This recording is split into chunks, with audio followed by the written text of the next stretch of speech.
lebih banyak ruang untuk Tuhan bekerja. 2 Raja-Raja pasal 4 ayat yang ketiga.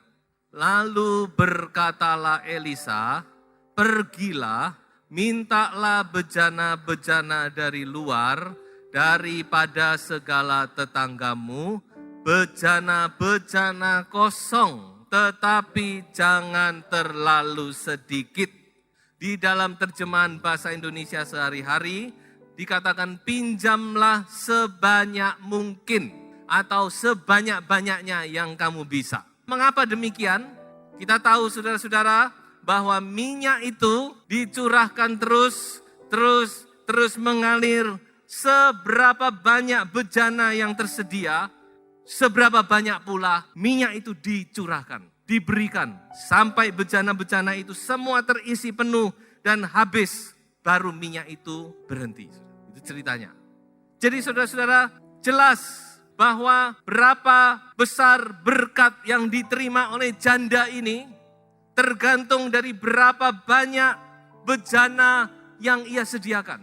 Saya percaya janda ini cukup banyak menyediakan karena ternyata minyak itu cukup untuk membayar hutang dan untuk menjadi modal kehidupannya. Saudara-saudara, kita melihat di sini bahwa pekerjaan Tuhan itu saudara-saudara tidak terbatas. Berkat-berkat yang tidak terbatas. Tetapi kita harus akui, seringkali yang membatasi itu diri kita sendiri. Saudara, kalau kita menyediakan bejana sedikit, mungkin kita berpikir, kok repot-repot. Di rumah saya sudah ada 5-6 bejana, sudah cukup ini aja. Ya, cuma segitu yang dia dapat. Atau mungkin dia cobalah. Namanya disuruh oleh Nabi ya, pergilah mungkin ke kiri, ke kanan. Udah dapat 1-2, udah cukup. Ditambahkan dengan yang ada, diisi, udah. Ya segitu yang dia terima. Tapi kalau dia berusaha kiri kanan, dia coba lari ke sana kemari. Dia mungkin telepon, kamu punya enggak bejana kosong? Aku pinjam sebentar. Kumpulkan sebanyak-banyaknya. Seberapa banyak pula dia akan menerima berkat, saudara. Jadi berkat itu tergantung kita. Dan kita harus akui, saudara-saudara, bahwa seringkali kita membatasi pekerjaan Tuhan. Kita yang membatasi berkat itu. Kita yang membatasi Tuhan bekerja. Tetapi di tahun yang baru ini, saudara, mari kita lebih banyak lagi membuka ruang, menyediakan bejana yang kosong, supaya Tuhan boleh bekerja lebih dahsyat lagi dalam setiap kehidupan kita, saudara. Dan saya percaya Tuhan mau memberkati kita lebih dari tahun-tahun yang lalu. Kita coba sekarang mau self-correction. Kita mau coba mengintrospeksi diri. Mengapa? Mengapa kok kita membatasi Tuhan? Ada 2 sebab utama mengapa manusia itu membatasi pekerjaan Tuhan. Yang pertama, saudara-saudara, karena kita tidak percaya kepada kuasa Tuhan. Kita tidak percaya kepada kemampuan Tuhan. Kita tidak percaya kepada kuasa Tuhan. Kita ini hidup dalam dunia yang logika, yang logis. Dari kecil kita ini sudah dilatih, sudah dibentuk sedemikian rupa untuk berpikir secara logis.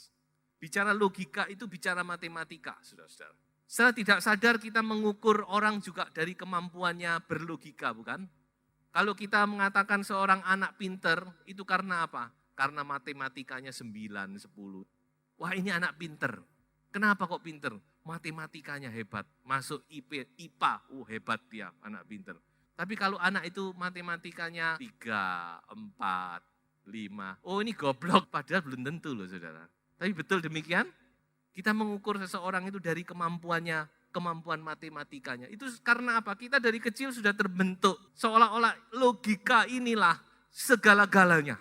Sehingga secara tidak sadar seringkali apa yang tidak masuk akal, yang tidak logis menurut pemikiran kita tidak bisa menerima. Tapi sebenarnya ada terlalu banyak perkara di luar logika manusia. Apalagi kalau berbicara tentang kuasa Tuhan, kalau misalkan logika kita ini saudara-saudara sebulat ini, maka Tuhan itu bekerja di luar daripada lingkaran logika kita. Coba kita baca ayatnya. 1 Korintus pasal 2 ayat 9. Tetapi seperti ada tertulis, apa yang tidak pernah dilihat oleh mata dan tidak pernah didengar oleh telinga dan yang tidak pernah timbul di dalam hati manusia, semua yang disediakan Allah untuk mereka yang mengasihi Dia. Masukkan di dalam hati saudara. Saudara, Tuhan bekerja di luar logika manusia. Apa yang di luar pikiran kita, yang mata, telinga kita tidak bisa melihat dan mendengar, di situ Tuhan ada, saudara-saudara. Ada seorang hamba Tuhan berkata bahwa bagi orang percaya, kita ini hidup di alam supranatural. Jadi hal-hal supranatural terjadi itu sebenarnya makanan sehari-hari bagi orang percaya. Coba kita baca satu ayat lagi, Efesus pasal 3 ayat yang ke-20. Doa daripada Rasul Paulus, bagi Dialah yang dapat melakukan jauh lebih banyak daripada yang kita doakan atau pikirkan, seperti yang ternyata dari kuasa yang bekerja di dalam kita. Haleluya. Tuhan mampu melakukan jauh lebih banyak dari apa yang kita mampu doakan maupun pikirkan. Jadi pikiran manusia itu terbatas. Sebab itu kita beri kesempatan Tuhan seluas-luasnya bekerja. Haleluya.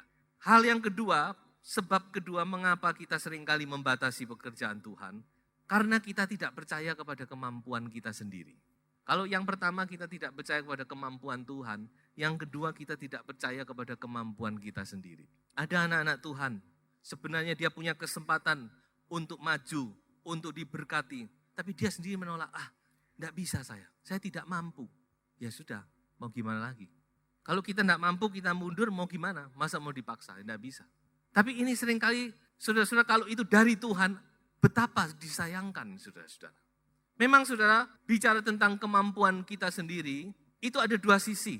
Sisi positif dan sisi negatif. Sisi positifnya, kalau kita tidak percaya kepada kemampuan sendiri, itu artinya kita tahu diri, saudara-saudara ya.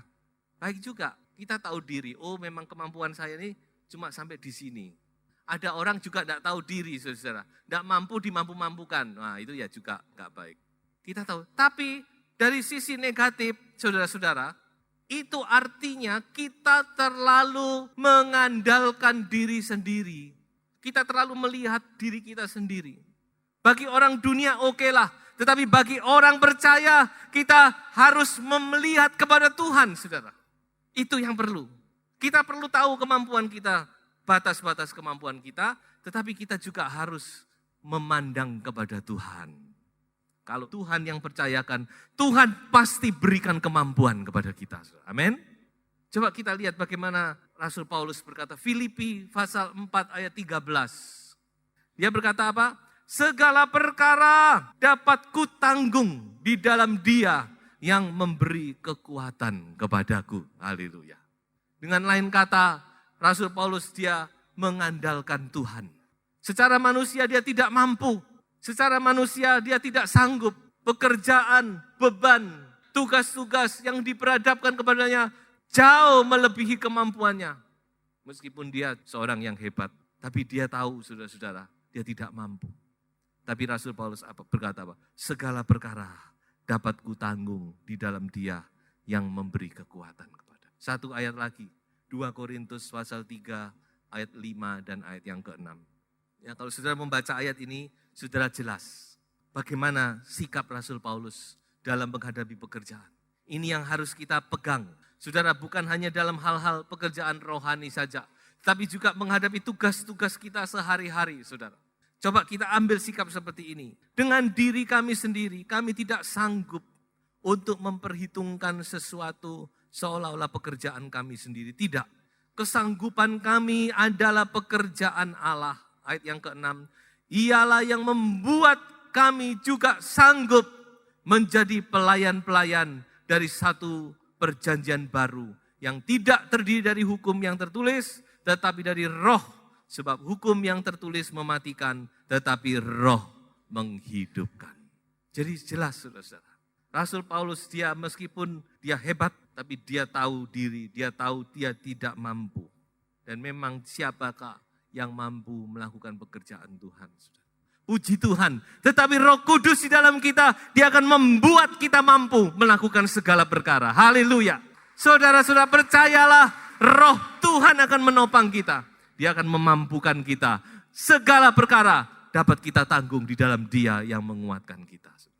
Jadi dua hal ini saudara-saudara, sekarang kita sudah mulai lepas.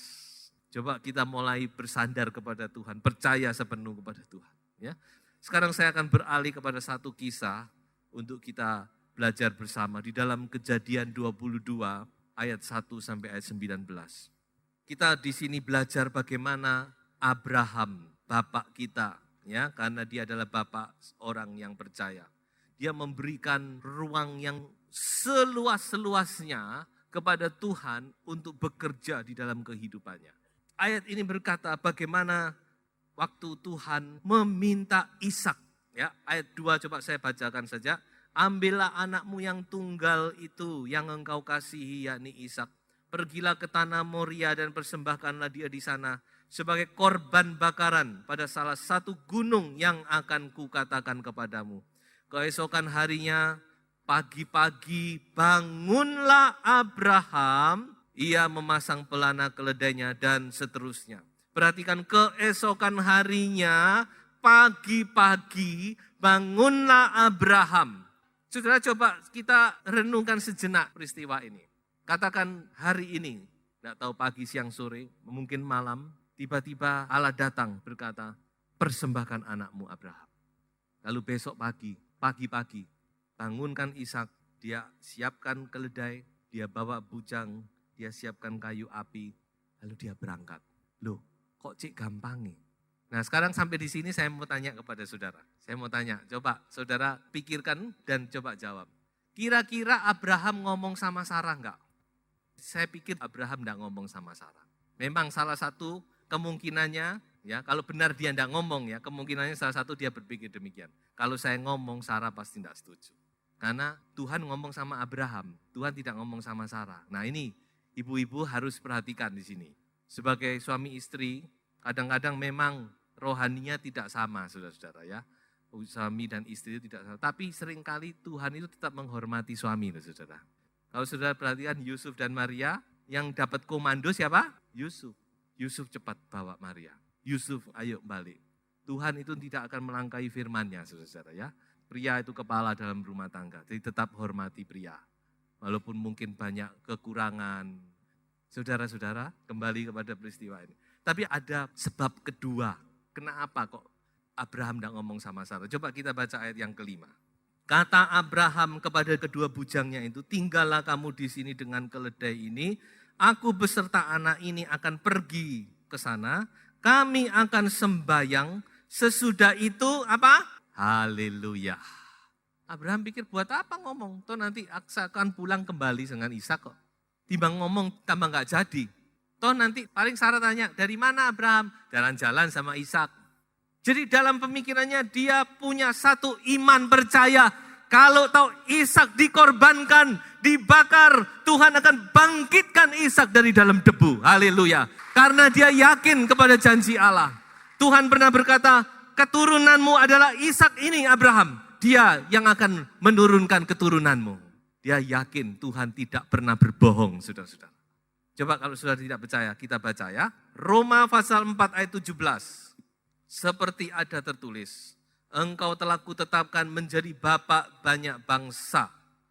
Di hadapan Allah yang kepadanya ia percaya, yaitu Allah yang menghidupkan orang mati dan yang menjadikan dengan firman-Nya apa yang tidak ada menjadi ada. Haleluya. Jadi Abraham percaya sepenuhnya Tuhan mampu menghidupkan Ishak. Jadi itu dia berkata kepada kedua bujangnya, kami akan pergi menyembelih korban bakaran, nanti kami akan kembali kepadamu. Saya sudah cek beberapa terjemahan, memang ini yang dikatakan Abraham. Jadi ini bukan salah terjemahan. Kita baca satu ayat lagi, Ibrani 11 ayat yang ke-19. Ibrani 11 ayat yang ke-19.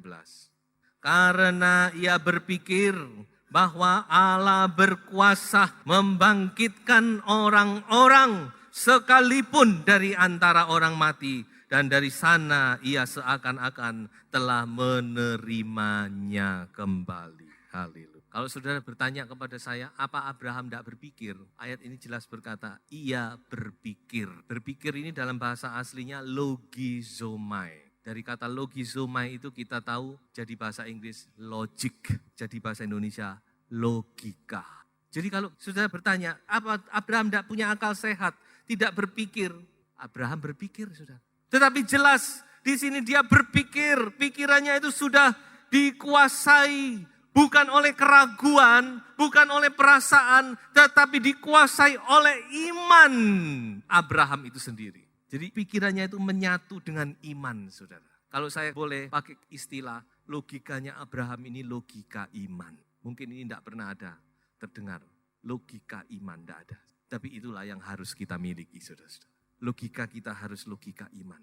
Kalau kita punya logika iman, saudara mau tahu apa yang akan kita terima? Kembali kepada Kejadian 22 ayat 16 dan ayat yang ke-17. Katanya, aku bersumpah demi diriku sendiri. Demikianlah firman Tuhan. Karena engkau telah berbuat demikian. Dan engkau tidak segan-segan untuk menyerahkan anakmu yang tunggal kepadaku. Ayat 17. Maka aku akan memberkati engkau berlimpah-limpah. Haleluya, puji Tuhan. Oh, berkat melimpah, saudara-saudara. Kita adalah keturunan Abraham. Kalau kita hidup dari iman Abraham, kita juga akan menerima berkat yang berlimpah-limpah, saudara. Ya, sebab itu mari kita belajar seperti Abraham. Beri kesempatan, beri ruang, beri space kepada Tuhan untuk bekerja lebih jauh dalam kehidupan kita. Apa artinya memberi ruang kepada Tuhan?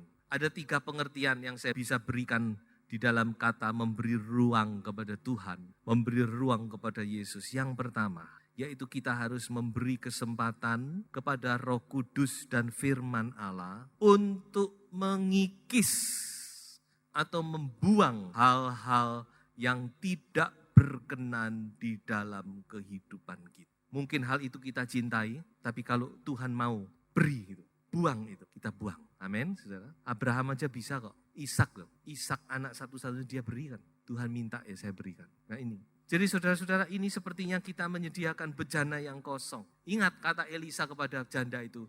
Cari bejana yang kosong. Kalau dia, Pak ini banyak, ada 10 lebih Pak, 15 bejana. Lalu Elisa mau ngisi, loh ada airnya ini. Nggak bisa diisi. Ini nanti minyaknya nyampur, ayo buang-buang. Yang satu mau diisi, loh kok ada ini bejana isi beras, enggak bisa. Yang satu mau diisi, loh ini pot, enggak bisa. Harus bersih, harus kosong. Sebab itu kita memberi ruang kepada Tuhan, artinya kita harus menyediakan tempat dalam hidup kita. Mau diisi penuh oleh Tuhan, saudara, sediakan tempat. Buang perkara-perkara yang enggak berkenan, apalagi itu enggak berkenan, apalagi itu kotor, apalagi itu najis. Saudara mau simpen itu buat apa? Kalau barang kotor masa mau kita simpen di lemari pakaian? Enggak toh. Sampah-sampah ya buang semua. Banyak sampah-sampah yang masih disimpan, jangan, buang itu. Saudara kita tidak akan diisi oleh Tuhan kalau kita tidak menyediakan bejana yang kosong.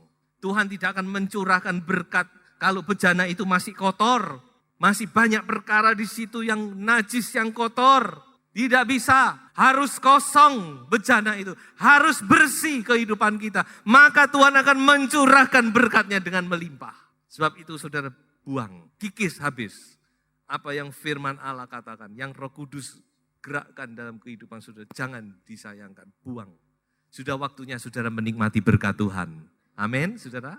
Sudah waktunya, saudara. Inilah saatnya, saat penuaian. Saudara. Yang kedua, apa artinya? Kita mengizinkan Tuhan untuk mengambil alih pimpinan di dalam setiap segi kehidupan kita. Please Lord, kita beri kesempatan Tuhan pimpin. Apa yang Kau mau pimpin. Apa yang Engkau mau tunjukkan. Memang ini ada resiko. Kalau kita lihat perjalanan bangsa Israel, ada saatnya memang mereka dipimpin ke Elim. Ada 70 pohon korma, ada 12 mata air di sana. Oh senang saudara. Tapi life must go on. Hidup harus terus berjalan saudara. Itu bukan tujuan. Setelah cukup mereka beristirahat, menikmati pohon korma, menikmati pemandangan udara yang sejuk, Tuhan berkata, come on, let's go. Mereka harus kembali berjalan lewati padang gurun saudara. Kadang Tuhan mengajak mereka berputar. Kadang Tuhan, ya macam-macam pimpinan itu. Tetapi saudara-saudara, Tuhan tidak pernah salah, saudara-saudara. Dan pemeliharaan Tuhan itu tetap menyertai mereka. Sebab itu jangan kita meniru bangsa Israel. Setiap kali mendapat kesulitan bersungut-sungut. Setiap kali kena ini dikit bersungut-sungut. Menyalahkan si A, si B, si C, saudara-saudara. Coba itu saudara-saudara kita singkirkan. Itu juga termasuk hal-hal yang harus kita singkirkan. Kitab Yakobus berkata apa? Jangan saling menyalahkan. Ingat Tuhan sudah dekat, hakim sudah berdiri di depan pintu. Jadi kita mempersilakan Tuhan memimpin itu artinya kita legowo. Kita percaya sepenuh. Apapun saja yang Tuhan izinkan. Meskipun kadang itu berputar. Kadang-kadang kita harus, sebenarnya kalau Tuhan ngajak berputar itu baik sekali. Pernah toh ditulis dalam Alkitab. Tuhan tahu di depan ada musuh. Tuhan tahu mereka belum siap. Sebab itu ayo lewat sini sih wis. Nanti lain kali kamu gak apa-apa. Pasti kamu menang nanti. Sekarang jangan, belum. Ayo muter sih, muter saudara-saudara. Tidak apa-apa muter. Sebab itu saudara mari, kalau saya boleh istilahkan miliki mental Kanaan. Jangan mental padang gurun. Betul kita berjalan di padang gurun, tapi mental kita harus mental Kanaan. Artinya kita harus memandang ke depan kepada tanah perjanjian itu. Yang ketiga, pengertian ketiga, yaitu kita memberi kesempatan kepada Tuhan untuk melakukan apa yang Tuhan mau. Dengan lain kata, kita tidak membatasi Tuhan dengan akal pikiran kita. Kembali kepada hal yang mula-mula tadi. Jangan kita batasi Tuhan dengan logika kita. Ikuti pimpinan Roh Kudus. Peka kepada pimpinan Roh Kudus, ikuti damai sejahtera yang Tuhan taruh di dalam hatimu. Karena itulah saudara salah satu Tuhan menyatakan pimpinannya lewat damai sejahteramu. Ikuti apa yang Tuhan mau kerjakan, apa yang Tuhan mau lakukan, beri kesempatan sebanyak-banyaknya untuk Tuhan bekerja. Ayat terakhir Mazmur 81 ayat 11. Akulah Tuhan Allahmu yang menuntun engkau keluar dari tanah Mesir, bukalah mulutmu lebar-lebar, maka aku akan membuatnya penuh. Haleluya. Firman Tuhan berkata, buka mulutmu. Mengapa kok Tuhan suruh membuka mulut? Nah ini sudah harus tahu. Ayat 17, tetapi umatku akan ku beri makan gandum yang terbaik, dan dengan madu dari gunung batu, aku akan mengenyangkannya. Beri tepuk tangan untuk berkat Tuhan di tahun yang baru ini. Tuhan akan memberkati saudara dengan berlimpah-limpah. Tuhan akan mengenyangkan kita dengan gandum yang terbaik. Sebab itu kita beri kesempatan kepada Tuhan. Mari Tuhan, kerjakan kehendak-Mu dalam kehidupanmu. Aku rindu kepadamu. Haleluya. Tuhan memberkati saudara.